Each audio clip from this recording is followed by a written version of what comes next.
Yosua pasal 10. Setelah terdengar oleh Adoni-Sedek, Raja Yerusalem, bahwa Yosua telah merebut Ai dan telah menumpasnya, seperti yang dilakukannya terhadap Yeriko dan terhadap rajanya, demikianlah juga dilakukannya terhadap Ai dan terhadap rajanya, dan bahwa penduduk kota Gibeon telah mengadakan ikatan persahabatan dengan orang Israel dan diam di tengah-tengah mereka, maka sangat takutlah orang, sebab Gibeon itu kota yang besar, seperti salah satu kota kerajaan, bahkan lebih besar dari Ai, dan semua orangnya adalah pahlawan. Sebab itu Adoni-Sedek, Raja Yerusalem, menyuruh orang kepada Hoham, Raja Hebron, kepada Piream, Raja Yarmut, kepada Yafia, Raja Lakis, dan kepada Debir, Raja Eglon, mengatakan, "Datanglah kepadaku dan bantulah aku, supaya kita menggempur Gibeon, karena telah mengadakan ikatan persahabatan dengan Yosua dan orang Israel." Lalu kelima raja orang Amori itu berkumpul dan bergerak maju.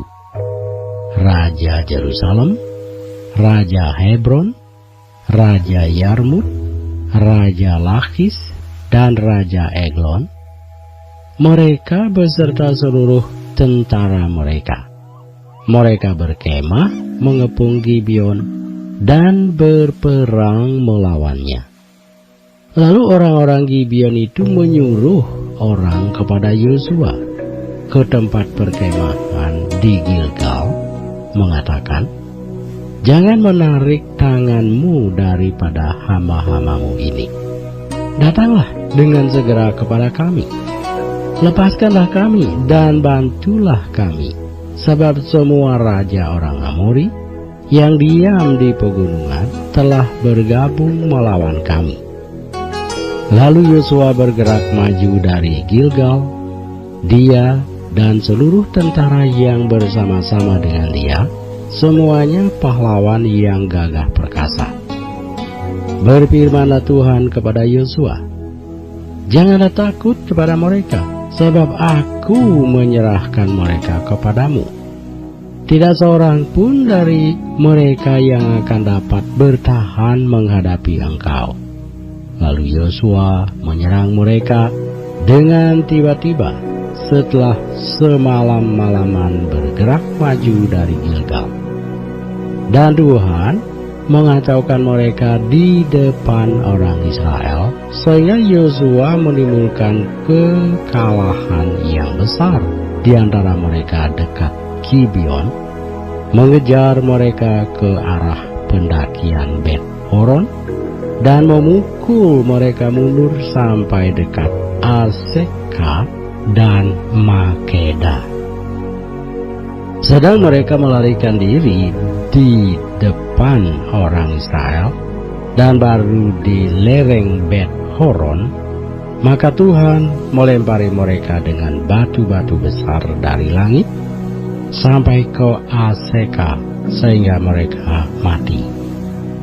Yang mati kena hujan batu itu ada lebih banyak dari yang dibunuh oleh orang Israel dengan pedang. Lalu Yosua berbicara kepada Tuhan pada hari Tuhan menyerahkan orang Amori itu kepada orang Israel. Ia berkata di hadapan orang Israel, "Matahari, berhentilah di atas Gibeon, dan engkau, bulan, di atas lembah Ayalon." Maka berhentilah matahari, dan bulan pun tidak bergerak, sampai bangsa itu membalaskan dendamnya kepada musuhnya. Bukankah hal itu telah tertulis dalam kitab orang jujur? Matahari tidak bergerak di tengah langit dan lambat-lambat terbenam kira-kira sehari penuh. Belum pernah ada hari seperti itu, baik dahulu maupun kemudian. Bahkan Tuhan mendengarkan permohonan seorang manusia secara demikian. Sebab yang bergerak untuk orang Israel ialah Tuhan. Kemudian Yosua dan seluruh orang Israel yang menyertainya pulang kembali ke tempat perkemahan di Gilgal. Kelima raja itu melarikan diri dan bersembunyi di dalam gua di Makeda. Kepada Yosua dikabarkan demikian. Kelima raja itu telah ditemukan bersembunyi di dalam gua di Makeda. Lalu berkatalah Yosua, "Gulingkanlah batu-batu yang besar ke mulut gua itu, dan tempatkanlah di sana orang untuk menjaga mereka. Tetapi kamu, janganlah kamu berhenti, kejarlah musuhmu dan hantamlah barisan belakangnya. Janganlah biarkan mereka masuk ke dalam kota-kota mereka.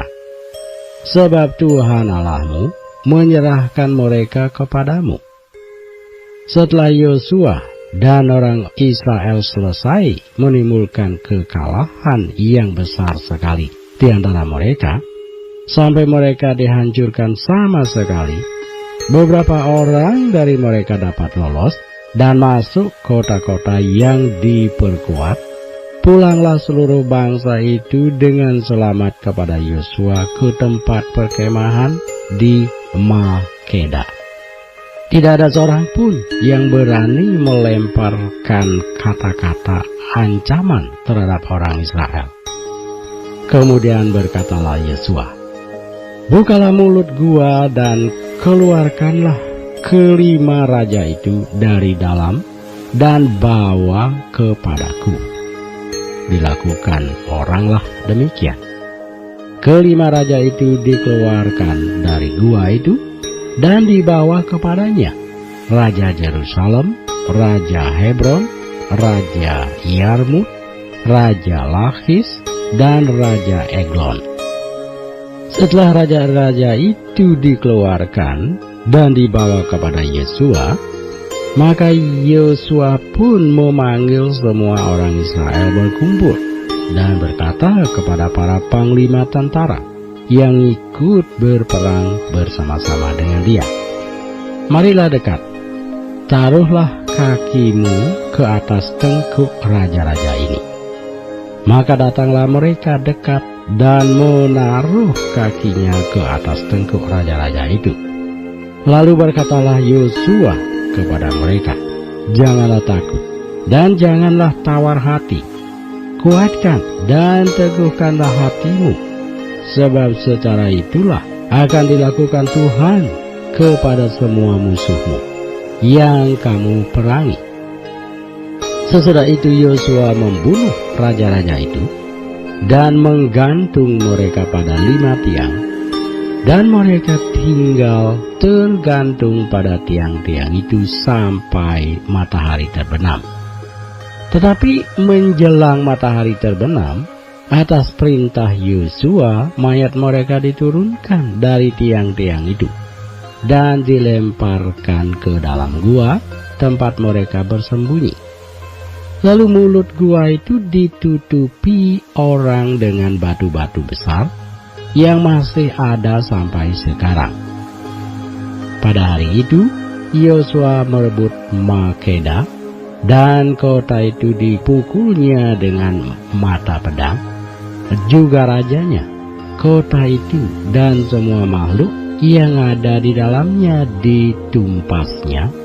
Tidak ada seorang pun yang dibiarkannya lolos, dan Raja Makeda diperlakukannya seperti telah diperlakukannya Raja Yeriko.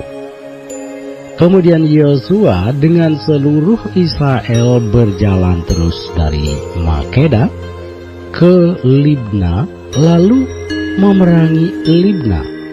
Dan Tuhan menyerahkan kota itu juga kepada orang Israel, beserta rajanya. Yosua memukul kota itu dan semua makhluk yang ada di dalamnya dengan mata pedang. Tidak ada seorang pun di dalamnya yang dibiarkannya lolos.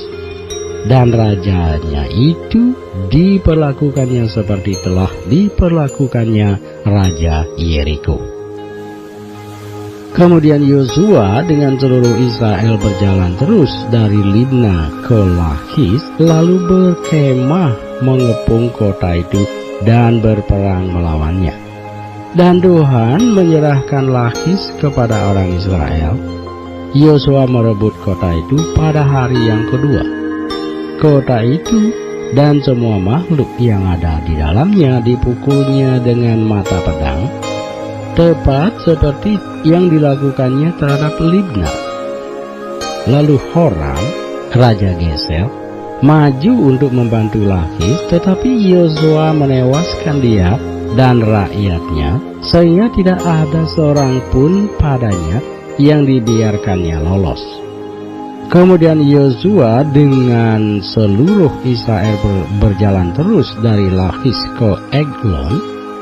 Lalu mereka berkemah mengepung kota itu dan berperang melawannya. Kota itu direbut mereka pada hari itu juga dan dipukul dengan mata pedang.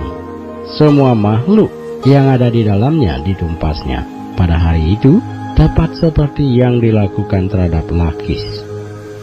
Kemudian Yosua dengan seluruh Israel bergerak maju dari Eglon ke Hebron, lalu berperang melawannya. Negeri itu direbut mereka dan dipukul dengan mata pedang. Juga rajanya dan segala kotanya dan semua makhluk yang ada di dalamnya, tidak seorang pun yang dibiarkannya lolos. Tepat seperti yang dilakukannya terhadap Eglon.